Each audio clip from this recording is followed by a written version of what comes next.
expected cutoff in NEET 2025? কোন কাট অফে কোন college যাবে and one of the most difficult papers in the history of medical examinations. আমরা অনেক questions পেয়েছি on behalf of pathfinder. আমি আজকে তোমাদের কাছে এসেছি এই কোয়েশ্চেন্সগুলো আনসার করতে।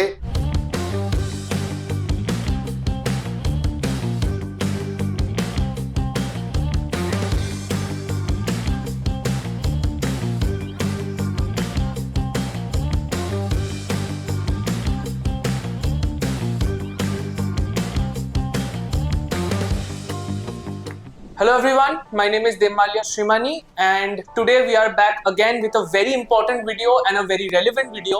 তোমরা যারা যারা এবছর নিট দিয়েছো সবাই আই এম শিওর ওয়েট করছো ইন অ্যান্টিসিপেশন যে কবে নিট রেজাল্ট বেরোবে and most of us no যে আর মাত্র 10-12 দিন বাকি আমাদের নিট 2025-এর রেজাল্ট বেরোতে। আমরা এটাও জানি যে এবছর নিটের যে এক্সাম প্যাটার্নটা was very different, was extremely difficult and one of the most difficult papers in the history of medical examinations. তো সেখানে তোমরা নিশ্চয়ই ভাবছো যে কাট অফ কেমন হবে, কি প্যাটার্ন হবে, কোন কাট অফে কোন কলেজ যাবে and such relevant and important questions. সেই ইম্পর্টেন্ট কোয়েশ্চেন্স গুলোকে আজ অ্যাড্রেস করতে আমি আমার সাথে খুব স্পেশাল একজন গেস্ট এবং পাথফাইন্ডার্স ভেরি ওন সৃজিত স্যারকে নিয়ে এসেছি। Srijit sir a senior chemistry faculty of Pathfinder and a very very important member of our academic board is here with us today and he will be answering all your doubts and the top asked questions about NEET 2025. Hello sir, thank you for coming and giving your time to us. Let's see the questions. তাহলে যেমন দেবমাল্য বলল right now যে এবছরের NEET 2025 exam আমরা সবাই জানি, পরীক্ষার দিনই আমরা দেখেছি যে one of the most difficult exams in the history of NEET ever. কেন? বিকজ ফিজিক্সের কোয়েশ্চেন, ইভেন কেমিস্ট্রিরও কিছু কোয়েশ্চেন এবং বায়োলজিটাও আমরা দেখেছি যে একদম যেটা এনসিআরটি বেসড আসার তেমন হয়তো আসেনি এবং আশানুরূপ ফল কিন্তু আমরা স্টুডেন্টদের যেমন অন্য বছর এক্সপেক্ট করি যে বিশাল মার্কস আসবে, স্যার 715 পাবো, 720 পাবো, এবছর কিন্তু scenario has totally changed. First of all আমি যাব এই মুহূর্তে অনেক স্টুডেন্ট জানতে চাইছে, আমরা অনেক কোয়েশ্চেন্স পেয়েছি অন বিহাফ অফ পাথফাইন্ডার। আমি আজকে তোমাদের কাছে এসছি এই কোয়েশ্চেন্সগুলো আনসার করতে যে এবছর নিটের কাট অফ কি থাকতে পারে। তাই moving on to the first question, that is what is the expected cutoff in NEET 2025. নাও তাহলে যদি একটু বলি, একটু সবাই এদিকে নজর দাও ভালো করে। এবছর আউট অফ 720 যেটা full marks of NEET, it is the full marks of NEET, আমরা এক্সপেক্ট করতে পারি our expected cutoff will be in the range 500 to 510. It is expected. এবারে এটা প্লাস মাইনাসও হতে পারে, যেমন ইভেন হয়তো 490 এই রেঞ্জটাও কিন্তু থাকতে পারে। থাকলে প্লিজ এবছরের জন্য যারা হয়তো ভাবছো যে স্যার আমি জাস্ট হয়তো 500 পাবো, জাস্ট হয়তো 480 পাবো, 90 পাবো, still you have got a chance. পুরো ভিডিওটা মন দিয়ে শোনো, তবে বুঝতে পারবে যে এই টোটাল ভিডিওটার মাধ্যমে আমি পর কিভাবে তোমাদের এক্সপ্লেন করব যে এবছর কি কি এক্সপেকটেশন আমরা রাখতে পারি আউট অফ নিট 2025 রেজাল্ট। আমি সবার আগে এখানে চলে যাব হচ্ছে আমাদের second question. Now what is the range off score for top 30 candidates. এবার দেখো অন্য বছর যেমন গত বছরই আমরা দেখেছি এটা যে আউট অফ 720 প্রায় 60+ স্টুডেন্ট পেয়েছে, কিন্তু এবছর 700 হয়তো হাইয়েস্ট উঠবে না। এবছর উই ক্যান এক্সপেক্ট যে এখানেই আমি তোমাদের পুরো একদম মার্কসের রেঞ্জটা বলে দেবো, একটু মন দিয়ে শুনবে আমার কথা সবাই। 670 থেকে 695, তাও এটা আমি ম্যাক্সিমাম বললাম, ইট ক্যান বি 690 অলসো। এই রেঞ্জে আমাদের টপ 30 ক্যান্ডিডেটস থাকবে, top 30 candidates from this range. 670 থেকে 695, তার মানে এবছর নিটে কিন্তু আমরা 700 টাচ করাটা দেখতে পারবো না। তাহলে 670 থেকে 695 স্যার যদি টপ 30 হয়, এর পরের রেঞ্জটা কি হতে পারে দেখো ভালো করে সবাই, এভরিবডি, যে 650 থেকে 669 এই রেঞ্জে আমরা এক্সপেক্ট করছি 30, টপ 30 বলে দিলাম, তাহলে 30 থেকে ম্যাক্সিমাম 60 র্যাঙ্ক। তাহলে যদি আমরা 650 থেকে 669 রেঞ্জের মধ্যে থাকি, আমরা এক্সপেক্ট করতে পারি টপ 60 র্যাঙ্ক। এবং সবাই আমরা জানি যে এইমস দিল্লিতে টোটাল 47 সিটস আর অ্যাভেলেবেল। তাহলে এই 47 সিটস, তার মানে আমার কিন্তু মোরলেস আমরা দেখতে পাবো যে হয়তো 665 বা 660তেই আমার কিন্তু AIIMS Delhi will be close this year. এরপরে এই র্যাঙ্কটা তো হলো, তারপরে যদি আমি আরেকটু ইলাবোরেট করি তোমাদেরকে, যে 630 থেকে টিল 649 এই যে রেঞ্জটা, এই রেঞ্জটায় কিন্তু আমরা একটা বড় সংখ্যক স্টুডেন্টকে দেখতে পারবো। যেমন ধরো এই 61 থেকে 250, ইভেন 300ও এটা হতে পারে। এখনই প্রেডিক্ট করা is very tough, but still 61 থেকে 250 rank we can expect marks between 630 to 649.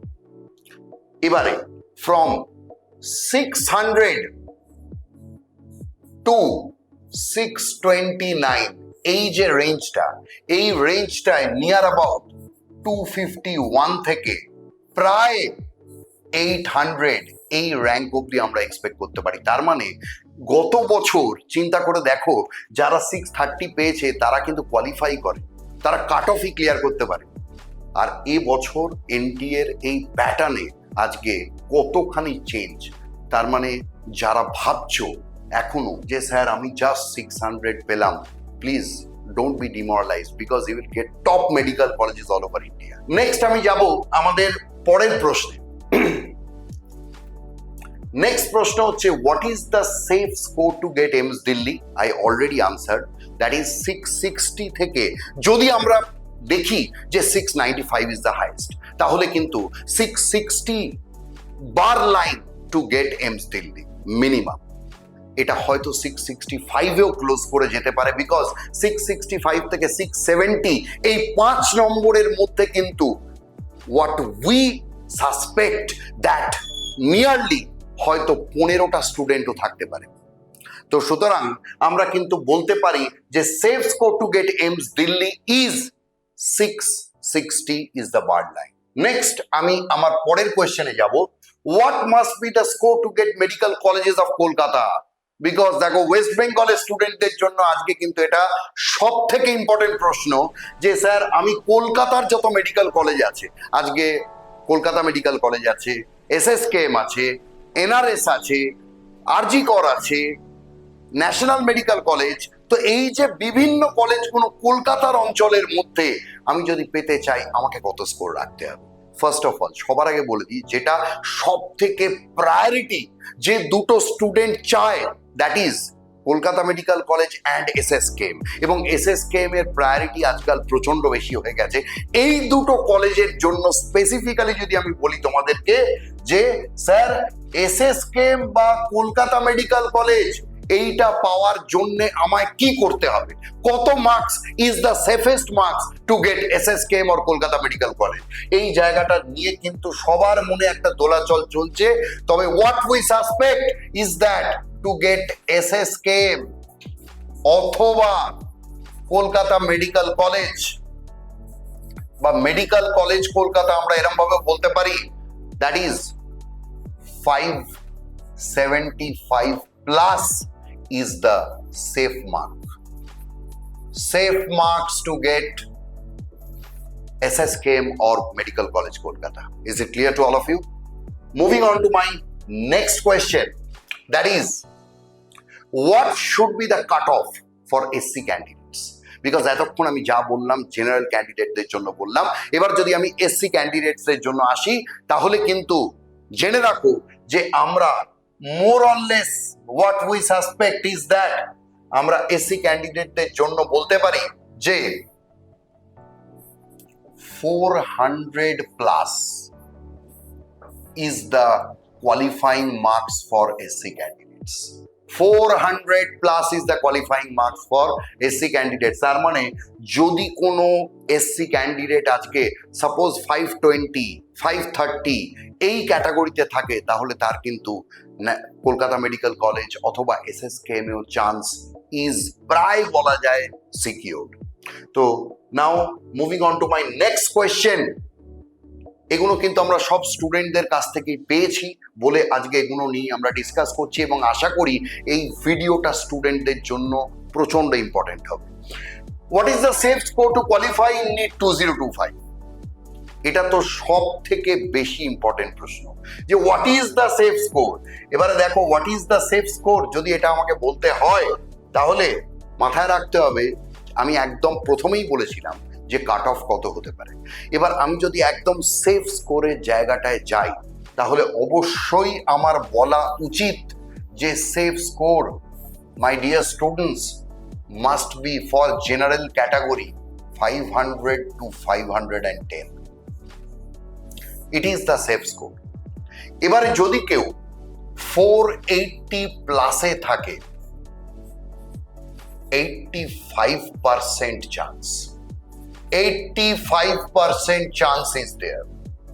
480 প্লাসে যদি কেউ থাকে, there is 85% chance to get qualified.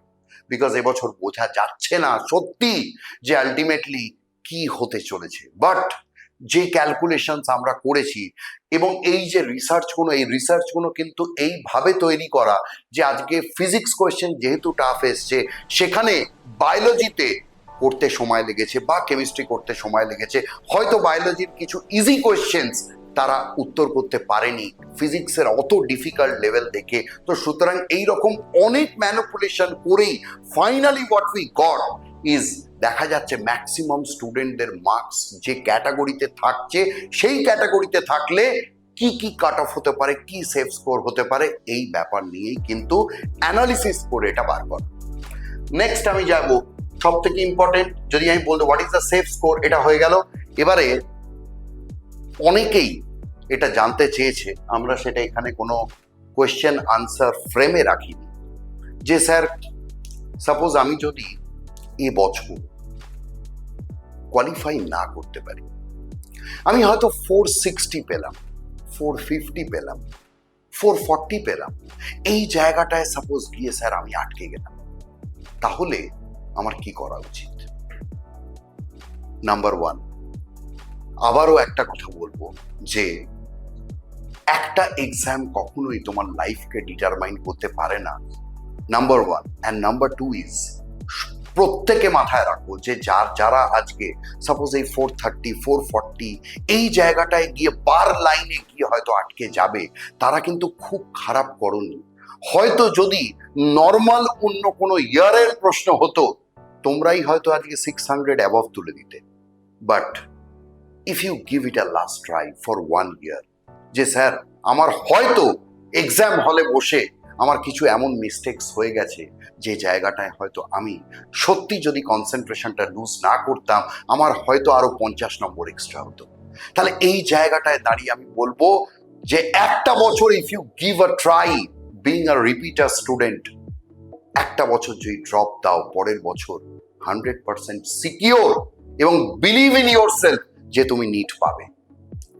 আর আরো একটা কথা তোমাদেরকে বলে রাখি যে পাথফাইন্ডার এবছরে for NEET repeater batch aiming 2026 NEET, আমরা একটা মিশন 650 প্লাস ব্যাচ শুরু করছি starting from 3rd week of June. এবং সেই ব্যাচের সব থেকে বড় স্পেশালিটি হচ্ছে যে আমরা ক্লাস 11-এর যে পোর্শন, যেই জায়গাটায় অনেকের ডাউট থাকে যে স্যার ক্লাস 11টা তো আমি ভুলে গেছিলাম, অনেকটা রিকল করতে পারিনি ক্লাস 12-এরই চক্করে, we will give a special focus on class 11 syllabus, যেটা অনেকেই হয়তো করে না।